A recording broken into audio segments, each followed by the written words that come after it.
Getting ready for your GP AKT? Well, let's be honest, the Mental Health Act can feel like a total minefield. But don't worry.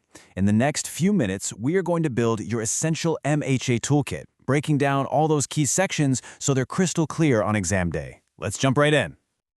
Ah, yes, the classic revision nightmare. You've got Section 2, Section 3, Section 4, and under pressure, they just blur into one big mess, right? Well, we're going to fix that. We're going to create a really simple framework so when you see that exam question, you can instantly tell which section is the right one. Let's clear up that confusion for good. Okay, first things first, let's get a massive exam pitfall out of the way. This is so important. The Mental Health Act does not apply if someone's condition is only because of alcohol or drugs.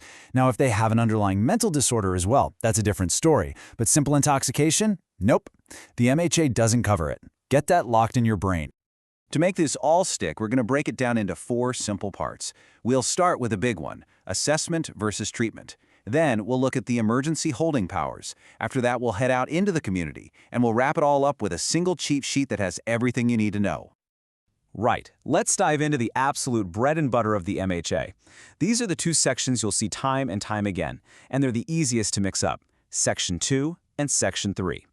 The whole game here is knowing the difference between why they're being admitted. Is it for an assessment, or is it for treatment? So Section 2 is your starting block. You can think of it as the scoping it out section. It's used when there's diagnostic uncertainty. You and the team think there's a mental disorder, but you need to get the patient into hospital to do a proper assessment and figure out what's really going on. Now, pay close attention to this number. A Section 2 lasts for a maximum of 28 days. And here is the absolute key takeaway for your exam. It is not renewable. That's it. Once 28 days are up, a decision has to be made. Either the section ends, the patient stays informally, or they're moved on to a different section, usually a Section 3. So who makes this happen? Well, the application itself comes from an AMHP. That's an approved mental health professional, who's usually a social worker with extra training. But they need recommendations from 2 doctors. And here's the exam detail. One of those doctors has to be Section 12 approved, which basically means they're a specialist, like a psychiatrist. So, if Section 2 was all about figuring things out, Section 3 is what happens next. It's for treatment. By this point, the diagnosis is clear, and everyone agrees the patient needs to be in hospital for treatment to get better. It really is that straightforward. Assessment versus treatment. And, the duration totally reflects this. We're not talking about 28 days anymore. A Section 3 can last for up to 6 months. And, crucially, unlike Section 2, it is renewable. Which makes sense, right? Treating a known condition can take a lot longer than the initial assessment. And this slide right here is pure gold. It lays out all those key differences perfectly. Purpose, assessment versus treatment.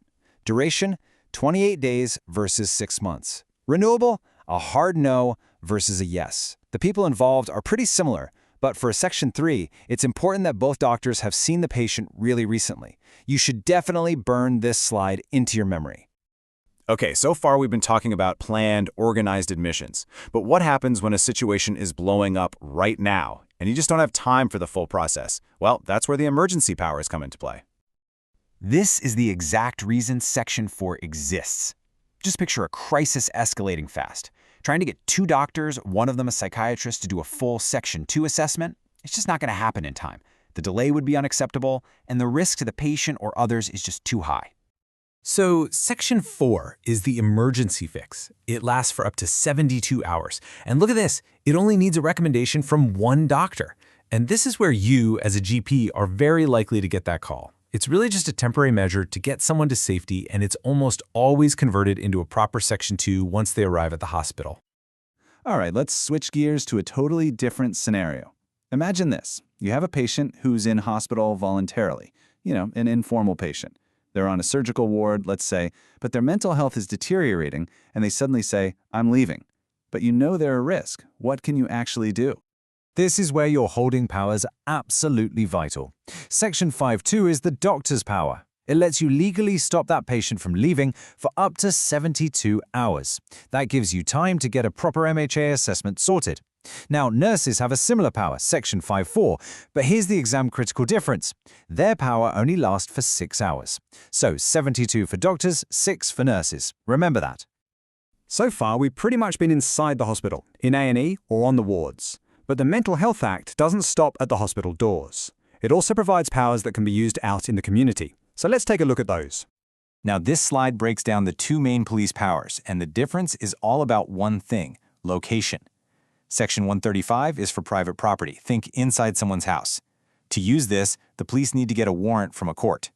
But Section 136 applies to public places: a park, a shopping center, the street. In that case, police can use their own discretion to take someone to a place of safety. So just think, private versus public. And the last community section we'll cover is the Community Treatment Order, or CTO. This is designed for a patient who's being discharged from hospital after being on a Section 3. It basically creates a legal framework to make sure they stick with their treatment, with conditions like taking their meds.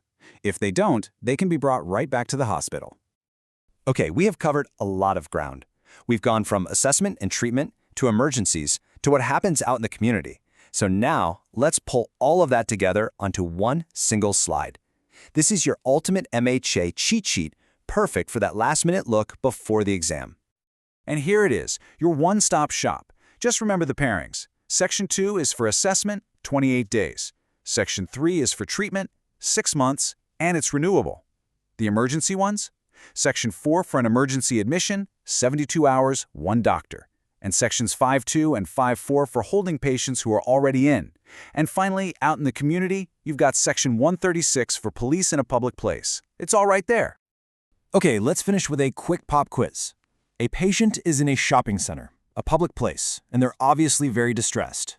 Which section gives the police the power to step in and take them to a place of safety?